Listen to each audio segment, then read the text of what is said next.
The CBS Radio Mystery Theater presents...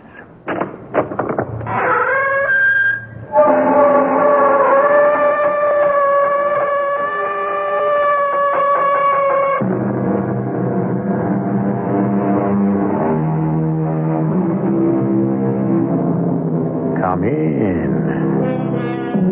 Welcome. I'm E.G. Marshall. It stretches from the North Pole in the Arctic, passing 1,000 miles west of the Hawaiian Islands, all the way to Antarctica and the South Pole. It girdles half the globe vertically, but it is horizontally that its magic exists. It is the 180th line of longitude called the International Dateline. And its magic is this. Cross it going west, and you lose a day out of your life. But pass it traveling eastward, and you gain that day. An incredible gift of time. Just think about it for a little while. Mr. Catlett, which life are you living now? Come on, let's not hack around. I want to sleep. But not that long last sleep. I have 2 to go before that. 1. What? 1 life, Steve Catlett. You sacrificed the other for the child you gave no chance to live.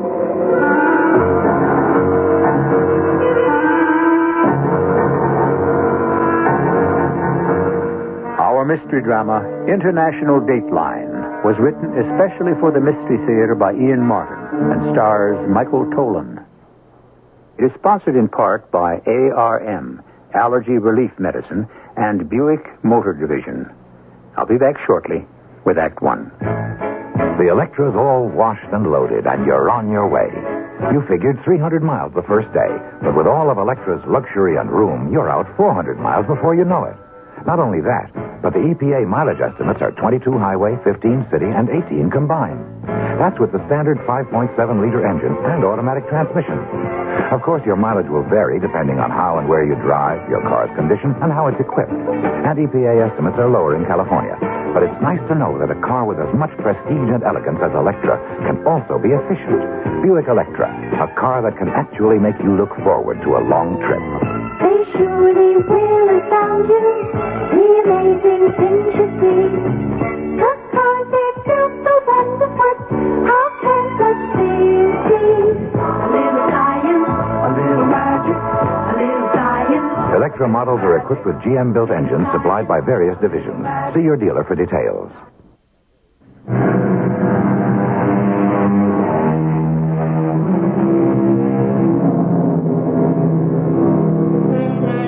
If you're young enough, I suppose a gift of 1 whole day, 24 hours, is a small thing. If you're old enough, it is a thing beyond price. Even if you're just sort of middling, it is a donation from the gods that boggles the imagination to conceive what it might mean and how it might be used. This is how one man was able to use it. His name is Steve Catlett, but for many reasons, everyone knows him as Cat. This story begins 35 years ago in a world gone mad, where most people in the Western Hemisphere measured their life expectancy in days or hours as death rained from the sky. What's the good word, Alfie? Not so good, Captain. The waist gunners took one bad in the chest. Half the tail section's gone and little bloater with it. Bombay doors won't close. What about the landing gear? Oh, the Jerry's fixed that on us all right. We'll never get it down. The bombs all gone away? Oh, yes, we left our calling card. We're going to make it home. But give it the old college try. Yeah, she flies like lead. I can hardly keep her trim. We'll be over the channel in a couple of minutes. Before we get there, you, Walter Guinness, Moulton, whoever's left, better hit the silk. And end up a ruddy POW? Not likely. Not while Hitler's still around. Well, it's either that or take a bath in the channel. I'll get you as near as old Blighty as I can. What happens to you? I ditch her. I think I can answer for the rest of the chaps, Captain. We'll take our chances with you. I wouldn't give you odds. I would. They don't call you Cat for nothing, do they? I could be stretching my luck this time. I'll tell you what, Yank. Since you boys took over the 8th Air Force, we British types have been running a little pool, see? We think that you always luck out. You have as many lives as your name. We We figure you're right now with 6 down and 3 to go. The port engine. I'll have to feather her. Alfie, get on back there and strip her. Roger. Get all the weight overboard you can. Armaments, ammunition, the works. Can do. And bring it in, Cat. We're all riding on your luck. All my life I've been lucky. Well, lucky enough to know that it doesn't hurt to give the little lady a helping hand as much as you can. Like when Professor Samuels caught me cheating in the college boards. It didn't hurt to know that he'd been fooling around with Linny Strom in the senior class. I would have gone on to college with a straight B average, too, if it hadn't been for the draft. I lucked out there, too, because I happen to know old Horace Poole on the draft board was also running a betting pool on the side. During my senior year, I shaved points for him on the basketball games. As playmaker, that was a cinch. So he steered me out of the infantry or Marines or any of the tough services and into the Air Force. I had it all figured to fly a desk for the duration. But that's one time my luck deserted me. Kid, Alfie on the 5. Do you read me? I read you. How you doing? We've got everything overboard. We can pull loose. Seen any lighter? Well, we're still losing altitude. I want you to get rid of this radio and bail out. Where are we? Over the channel. Captain, the crew wants to stick with you and try to make it across. Not a chance. We're sinking like a stone. I want you all overboard while there's enough altitude to open your chutes. We'd rather stick with you. Bail out. That's an order. Now, why don't you go with us? And leave an uncontrolled B-17 wandering around? My place is with the plane. Just wish I had your guts. God bless you, skipper. Over and out. We were wallowing unsteadily. I could almost feel each member of the crew as he jumped. But just as I'd hoped, that nearly 1,000 pounds of human cargo lightened the plane enough to give me a chance to make land. Just another case of giving Lady Luck a boost. I didn't envy the poor chumps I dumped, but my skin was more important than theirs. Now I could concentrate on getting it back in one piece. What is your tower? What is your tower? Emergency. Emergency 1. This is Little Friend, Blue 1. Do you read me? Do you read me? Over. Acknowledge.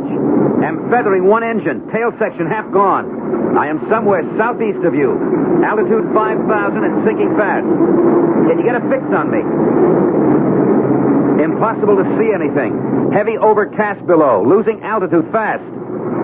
How about if I hold the button down on radio and leave it open to... Hey, hold it a minute. Cloud break. Huh, yes, I'm over land. Holy Toledo, I'm right on top of you. Hold your hats and stand by.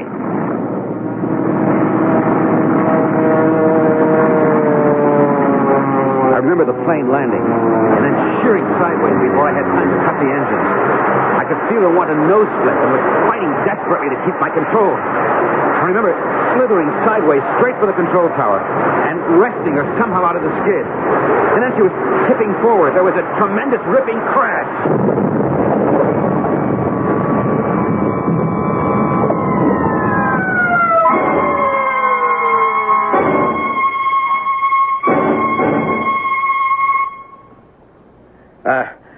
Excuse me, nurse. Yes? Flight Lieutenant Alfie Patterson. I've got a chit here from medic. Says I can say hello to my pilot, Captain Steve Catlett. Have you now, Flight Lieutenant? Your buddy, Steve Catlett, isn't saying hello to anyone. What you mean? He had a pretty stiff crash landing about 6 weeks ago, bringing in a B-17. He's been in a coma ever since. Oh, yes, I know. I was his co-pilot. Oh. If he hadn't made me and the rest bail out, we'd be lying where he is now. Could I say a word to him? You can try, Lieutenant. Excuse me, Lieutenant. And I hope you can reach him. For a long time, I seemed to be circling around a deep, deep bowl that disappeared into complete darkness in the center of the earth. Round and down I went in a spiral in the dark until there was no light and no feeling, no smell, no taste, just nothingness. Except for the voice. You ready to come to me, Steve Catlett? No, Why not? because I haven't lived out my life yet. Which life? My time here. You really believe that superstition of yours, Mr. Cat? Why shouldn't I? Everyone else believes it. Do they? Yes. So must you by now. What? You've come for me before. When I had the scarlet fever. Yes, I could have welcomed you then. When the girl tried to kick my hat off when I was 6 and she swung too high on the swing and the bolt fractured my skull. Yes, I was ready to welcome you then. When the boy fired the air rifle at me and just missed my eye. I should have insisted then. That was before. Before what? Before you changed. Before you began to stretch your luck. Before you finally committed yourself to my care. No. No, you don't own me. Not yet. You prefer to think so. Very well. I'll let you run your leash a little longer. If the conceit pleases you, you have 2 lives left to your name, Mr. Cat. Guard them carefully if you wish to stay away from me.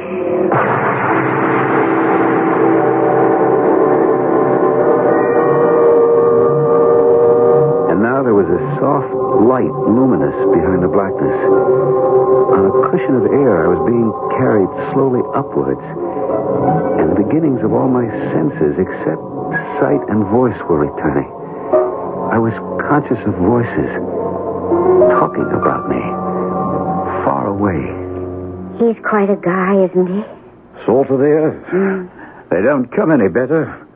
I know I won't see his like again. Oh, don't say that. Why not? Well, it sounds like an epitaph. Oh, Lord knows I didn't mean it that way. The last thing I'd want to see old Cat do is cash in his chips. Anyway, as me and the boys figured it ain't time yet. He still has 2 lives to go. What does that mean? Steve Catlett, he's like a cat, you know? Always manages to land on his feet. You know how pursuit pilots keep a score of all the Jerrys they've shot down? Yes. Well, with Cat here, counting childhood accidents and all the rest through the Blitz, we made a joke that up to this last one, he's used up 6 lives. Oh, this one here would be the 7th. So he still has 2 to go. You think he'll come out of it? Oh, I do. It ain't his number yet. Why? You and the docs think he won't? Oh, I can't answer for the doctors. Only for myself. I don't think. I know he will. How? Because I want it so much. Because I've prayed for it so much. Ridiculous, isn't it? A man I've never really talked to. A man I don't even know. No, that isn't true. I've bathed him. I've shaved him. I've trimmed his hair. Held him in my arms. There's something between us. A bond that can never be broken. Well, not from my side, anyway. And I hope someday from his. He'd be a fool if he didn't grab it like a lifeline. Any man would be lucky to have a woman like you, Lieutenant... what's your name? Lisa Wright. Oh, my upfront moniker's Alfred, or Alfie for short. I'm pleased to know you, Lisa. Thank you, Alfie. Hey, it's him, the cat. He moved. Look, he's trying to open his eyes. He's coming around. Is there anything I can do? Yes. Get to the nurse's station and tell him to alert Dr. Sterrett and get him here fast. Roger. Get the doctor. Yes, sir. What? Oh, yes. Where? Yes, darling, it's all right. Yeah. It's going to be all right. Come alive again. Suddenly, the darkness was being stripped away, veil by veil. The dark smoke lifting and the beginnings of light seeping in behind my closed eyelids. Don't tremble, Cat. Don't be afraid. It's all right. It's all right. You're home safe. At last, I had the courage to open my eyes. And her face swam into view. Hey. Oh, you're something to wake up to. Where the devil have I been? Oh, that doesn't matter. Just glad to see you back. Oh, who are you? Lieutenant Wright, your nurse. Oh, too right. Oh, very right. I'm, Captain Steve Catlett, USAF. Yeah, that's my name. Am I back in the land of the living, or is this heaven? You're back. Either way you figure it. Well, I could settle for either with you around. You got a first name, Lieutenant Wright? Yes, Lisa. Mine's Cat. Short for Lucky. Looks like I haven't broken my streak. You brought your plane home safe? And some of the crew... No, I wasn't thinking of that. I was thinking about you. Oh. Well, somewhere along the line, I thought it was the end. And now it looks like a great new beginning. The luck still holds.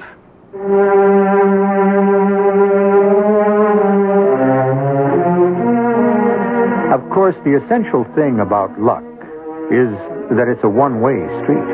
A pleasant and rewarding ride for the lucky, but there has to be the other side of it. The unlucky who come to the street from the wrong side and are never allowed to traverse it. What's ahead for Kat and Lisa? I'll tell you when I return shortly with Act 2.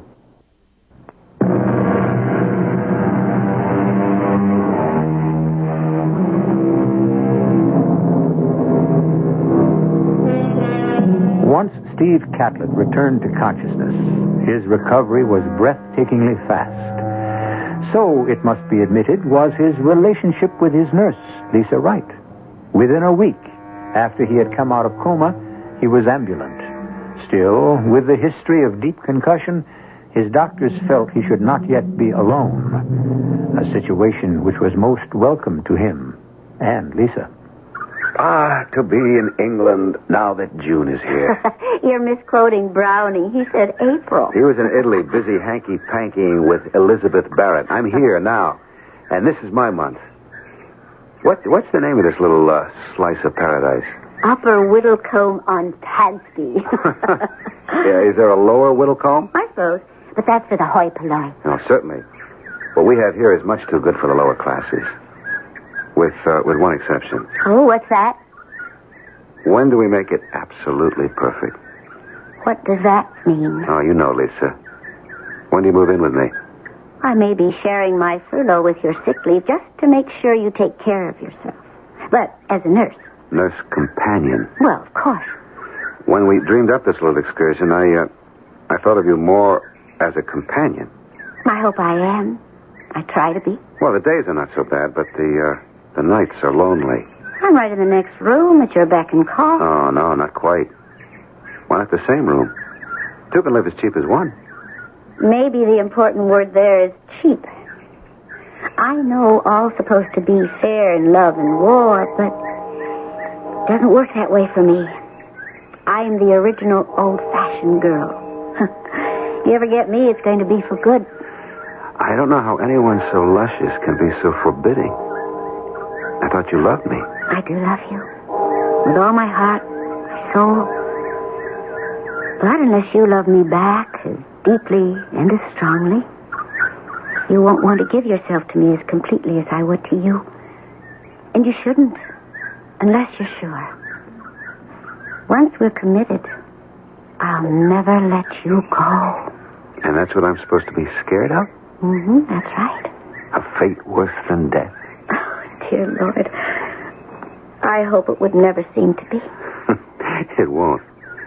Hey, come on, Lisa, laugh. It's a pretty bright occasion. I'm proposing. And for once, it's legal, moral, and binding. We'll be married as soon as the law allows. Oh, Cat. My darling. But in the meantime... Oh, there doesn't have to be any meantime. I've already spoken with the vicar. He's been waiting for my call for the last 2 days. I had no notion for being married, but I sure had one big king-size yen for Lisa Wright. So what the heck, if it pleased her?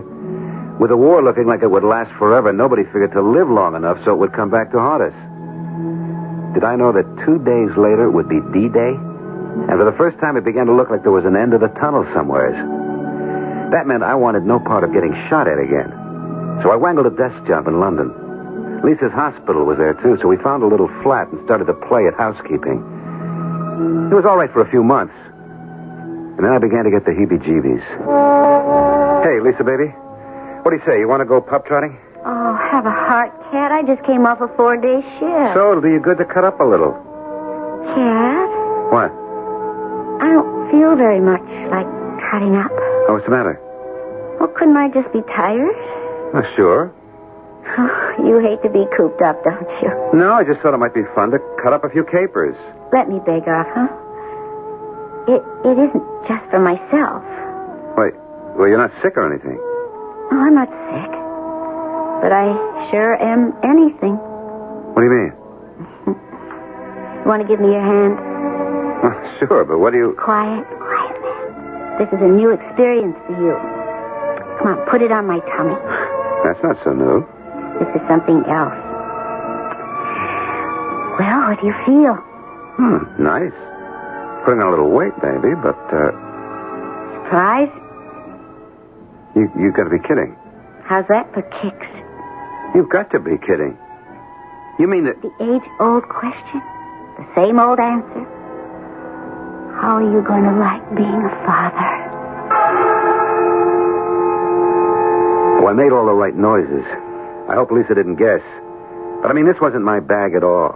I was really locked in now. The anchor stuck fast. And as the war started to open up and horizons got brighter, I began to search around in my mind for the easiest way out from under. And that's when I met Stan Newcomb. Hey, this is really a jumping joint. Man, you got to know it. Hey, listen, boy. I got a couple of super gals lined up. You want to cut out? You're talking to a married man. What do you figure me for? But I ain't seen the old woman in 2 years. you know how it is. Well, my wife is pregnant. It's kind of near her time. I ought to be around. Why don't you give her a buzz and tell her things came up? What things? Well, like this. Now, you happy in your spot? What spot? I mean in the armed forces. Now you bring it up, no. The way things are going, the heat is on to get all us pilots back up in the air again. And me, I've had that. Well, how'd you like to jump with me to the Pacific? This war here is hot enough for me. I don't know. I want to get tangled with the Japanese. This is no combat, friend. This is easy bucket, MATS. Military Air Transport Service. What's the poop? Well, you're based in Manila, Clark Field. You fly out transport from Manila to Guam, or Honolulu, maybe the States. A milk run. Best way I can think of to run out points and get separated. Hey, I like what you're saying, pal. Can you help me get posted there? Could be. We could talk about it later. But how about the girls I got on the line? How about them?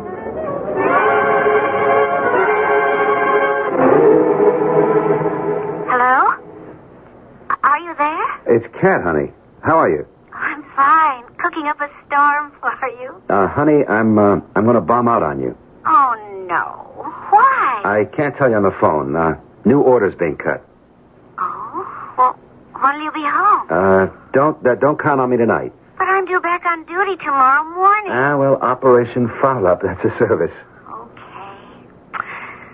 There's a war on. We take it as it comes. The only thing is... Hun, forgive me, but I gotta cut out now. Sure.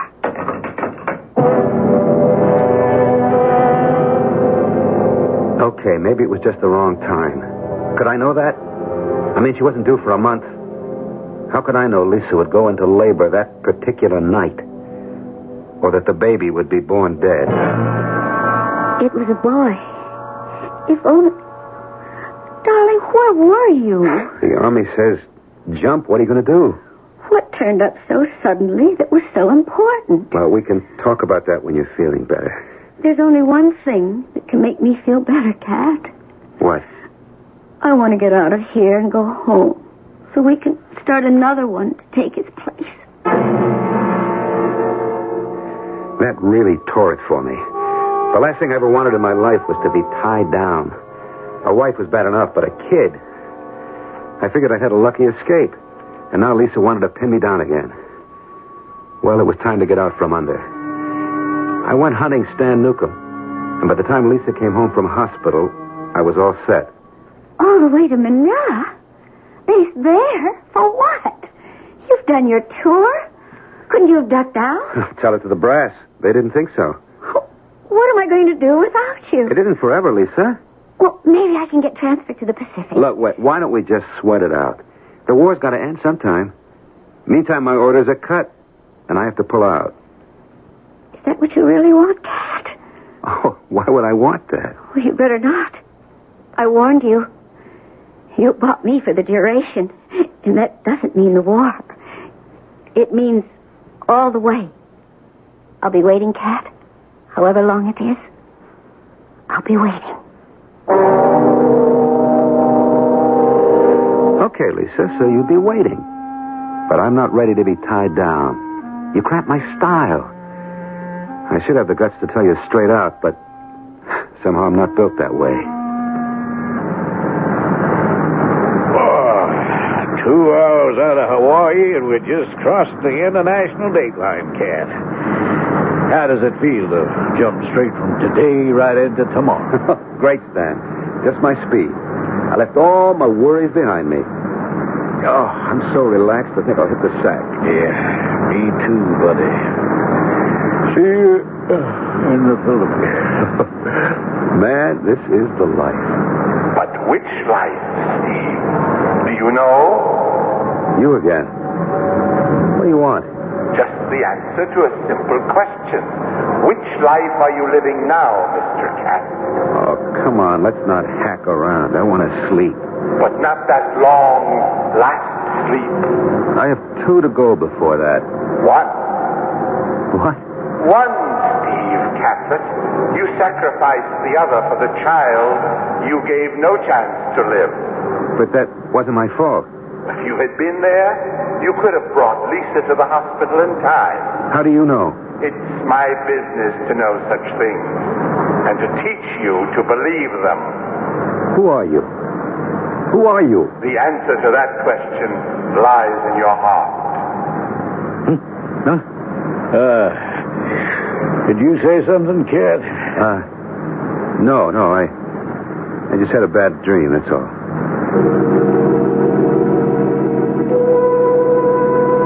A bad dream? Possibly. A man with as few ethics as Steve Catlett could well be prone to them. But what is the voice that speaks to him? His better self? Conscience? Remorse? Does it come from beyond him or from his inner soul? And can it help him spend his last life in a better fashion than his others? I shall return shortly with Act 3.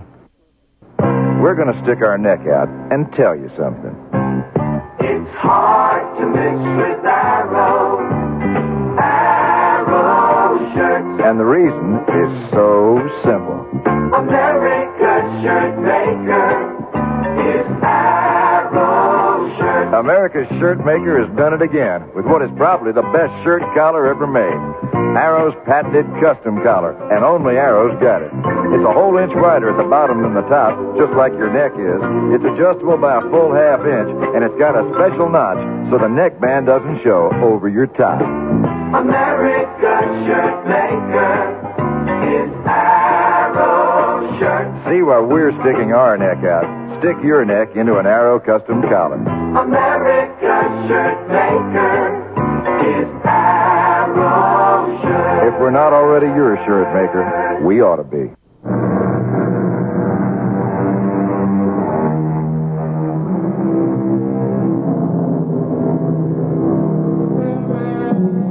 Whatever voices or doubts or shadows haunt Steve Catlett's dreams, they failed to cramp his style once he reached Manila.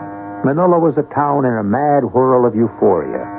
MacArthur's return, the ousting of the Japanese, the return of freedom to the island set the town on fire, and these beautiful people gave themselves wholeheartedly to their deliverers.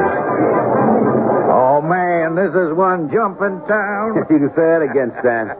And the women. Hey, you know something funny? I just thought of it.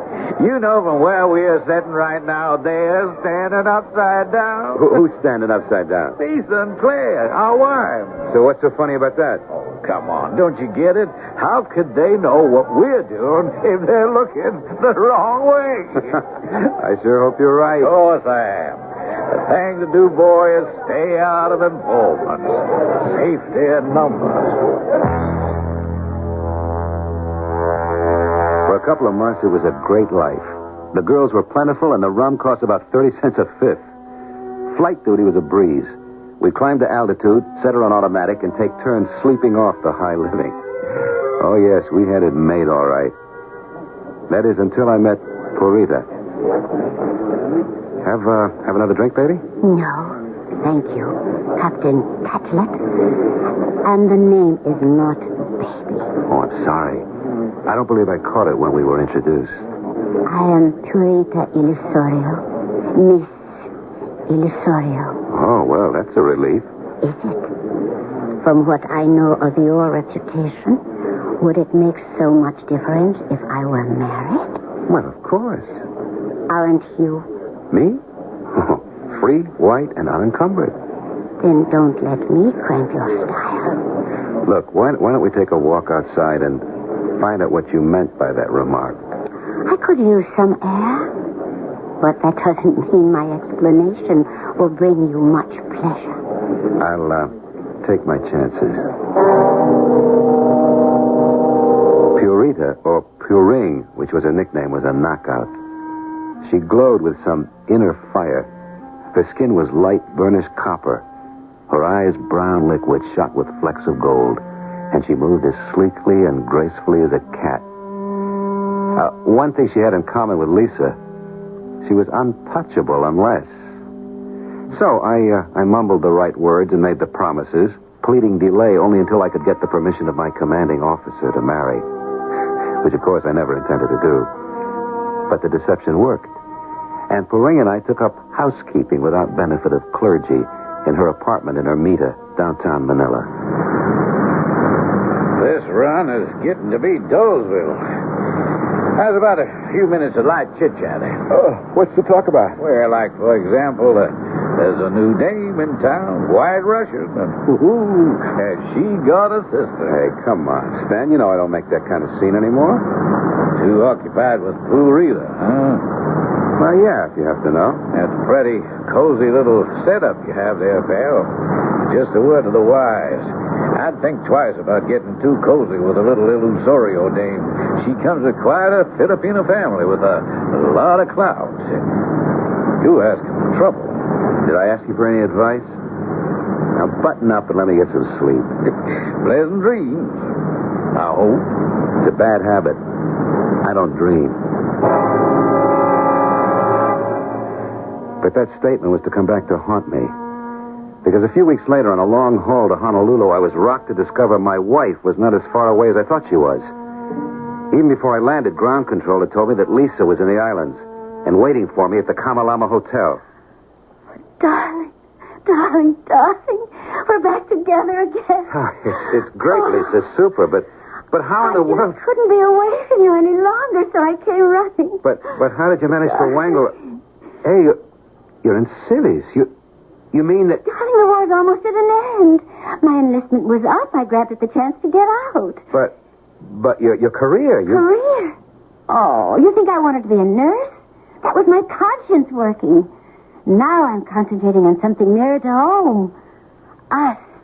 I don't quite follow. As soon as I can get clearance, I'm coming to Manila so we can start being man and wife again. That really jolted me. I was going to have to do something about Puring, and fast. All the way back on our return to Manila, I was trying to figure it out. No, wait a minute. Hey, kid, wake up, man, wake up. I thought you didn't dream. Hey, what happened? You were talking in your sleep. What did I say? Hey, nothing your Uncle Stan don't know. So your wife is moving back in on you, huh? You had yourself set up so pretty on each side of the international dateline. Best of two worlds. Looks like now you're going to have to settle for one. Yeah. But which? Well, that shouldn't be too hard. Purita's from another culture, another background. And anyway, she can't support you in the same kind of style as Lisa, right? What does that mean? Don't you know who Lisa is? Her family, I mean? There's been a war on, remember? I never had a chance to meet them. Lisa never said much about them. I guess she figured she didn't have to. Not about George Llewellyn Rice. You ever heard the name? Well, I know her father's name is George, and that... Hey, wait a minute. You mean the steel man? Right tools, the aircraft factory? Yep, that's Papa, a billionaire at least once. Okay, kid. Now, can you make up your mind which way you're gonna jump? There wasn't any doubt which way, but how. And then my old luck came back. They dropped the bomb. Japan surrendered aboard the USS Missouri, and suddenly discharges were a dime a dozen. It was easy to persuade Lisa to forget Manila, since I'd be home. The only problem was Puring, who kept making more and more noises about marriage. Still, it looked as if I might get away with it. Till one evening at dinner time. I was scheduled out on a run that night at midnight when she dropped our own private bomb. Hi, Puring, honey. Oh, I'm glad you got home. I just got orders to pull out again tonight. You are not going anywhere tonight. Hey, baby. These are orders. In the Army, you got to obey orders. Liar. Cheat. You poison tongue. Hey, what's gotten into you? You have taken me, shamed me, and used me. And I was fool enough to listen to your promises. Puring, I love you. Soon we will marry. As soon as the commanding officer gives permission. That's Air Force regulation. You got to wait for that. How could he give you permission when you know, he knows, that you are already married? You have a wife. You cannot marry me. You liar. If I can't have you, no one can. I kill myself for how you have shamed me. But first, I kill you. Hey, Puring, put the folder down. I kill you. You nothing. Here, I'll take that knife. I got your heart Now, out. watch it. Give it to me. Now, let's get rid of it. Then I kill you with my hands. Have a heart. I have no heart anymore. And you will not leave. I will scream the town down before you do. You're crazy. Because you made me so. For God's sake, be quiet. I'll never be quiet. Not as long as... Shut up. Never.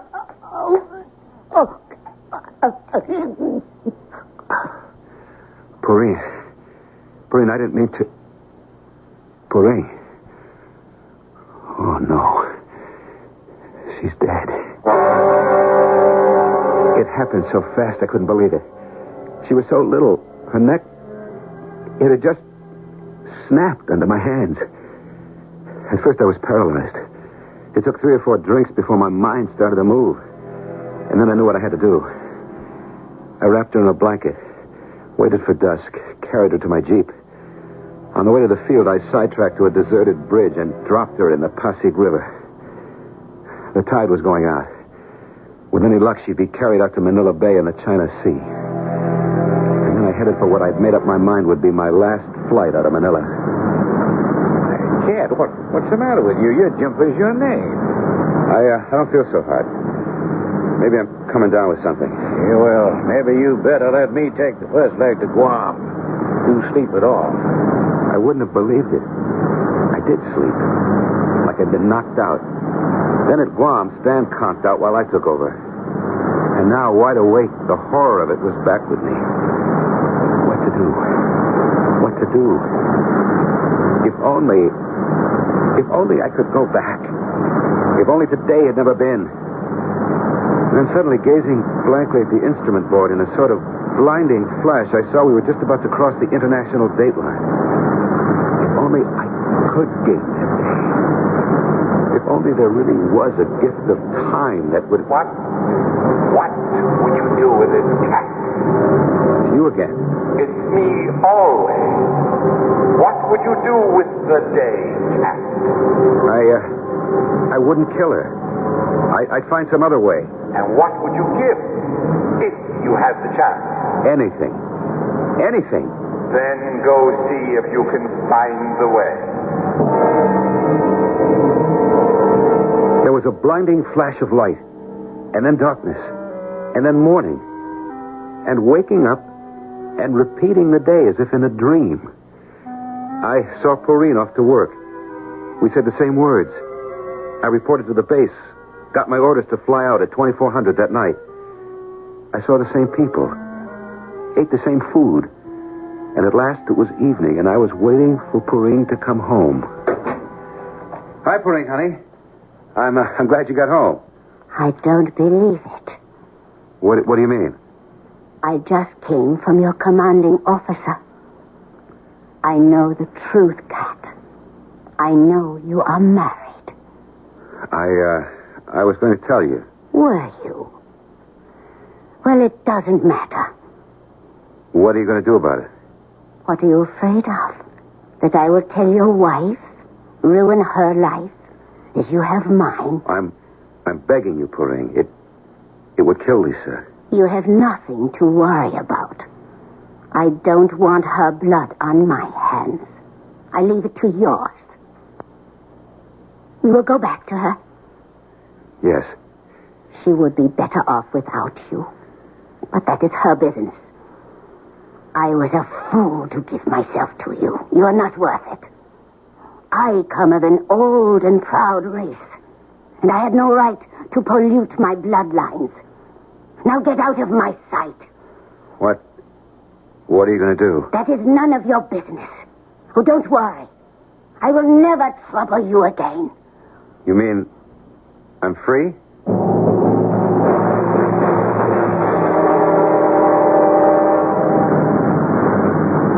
And now, once again, I'm sitting at the controls of the plane, crossing the international dateline, and listening to the voice. So we're back where we were. Yes, but I fixed it. Seemed to me the girl fixed it. What's the difference? She's gone. I'm free. You are free from her, but not from me. I'm grounding you for good, Mr. Pilot. At last. But you can't. Why not? I still have one life left. Oh, you did have one life left. But when you went back, you made an exchange, or rather, took someone else's instead. Pureen? Pureen. But I didn't kill her. No, she killed herself. Jumped from a bridge over the Pasig River to float out on the tide to Manila Bay and the China Sea. But that wasn't my fault. Of course it was your fault. Come along. Don't waste any time anymore. But Lisa needs me. The girl who just died answered that. Your wife is 1,000,000 times better off without someone like you. No, you can't. You can't have it your way, for once and for all. So cross the international dateline and move into tomorrow, Cat. Too bad, isn't it, that that's the end. There aren't any more tomorrows for you anymore.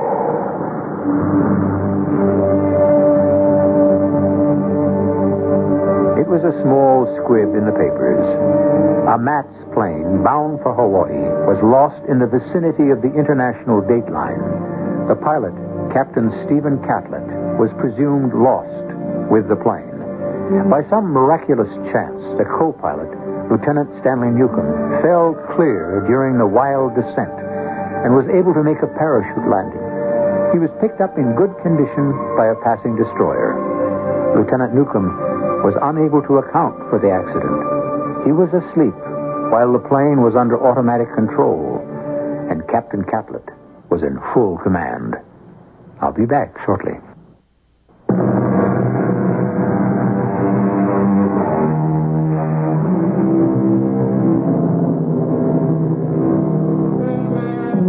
I don't imagine any of us could have any pity for a man as self-serving as Steve Catlett, or spare many regrets that he was prodigal enough to waste 9 lives. But I do wonder how many of us would like to cross that international dateline and get the gift of a day to mend things we may have done, which we wish we never had. Perhaps we'll never cross it. Or perhaps if we do, and we are not offered a second chance, we can comfort ourselves that our sins must have been pretty small. Our cast included Michael Tolan, E.V. Juster, and Ian Martin. The entire production was under the direction of Hyman Brown. And now, a preview of our next tale. I'll make a deal. Leave quickly and quietly, and because you're being such a good girl about it, I won't say anything to the local cops about your being in town. All of us are going to leave. Huh? What? We are? Yes. You see, 21 days from now, on Friday the 14th of next month, the world shall come to an end. Oh. In that case, I'd better keep the date open on my calendar, huh? You don't believe a word I'm saying, do you? You're saying the world will end on the 14th? Yes. Just because you told that to Mr. Dudley McElhenney, you can also tell it to me. Is that what you think? That's what I know. My dear sir, I didn't tell Mr. Dudley McElhenney the world would come to an end on the 14th. You didn't? No. He told me. This is E.G. Marshall inviting you to return to our Mystery Theater for another adventure in the macabre. Until next time, pleasant dreams.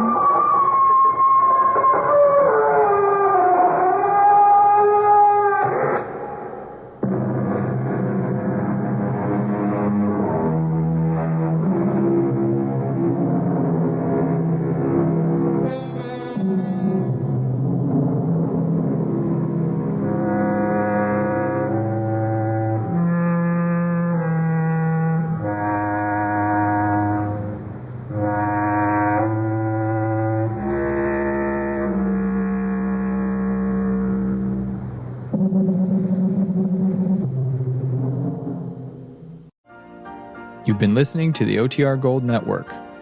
Find more classic radio at otrgold.com.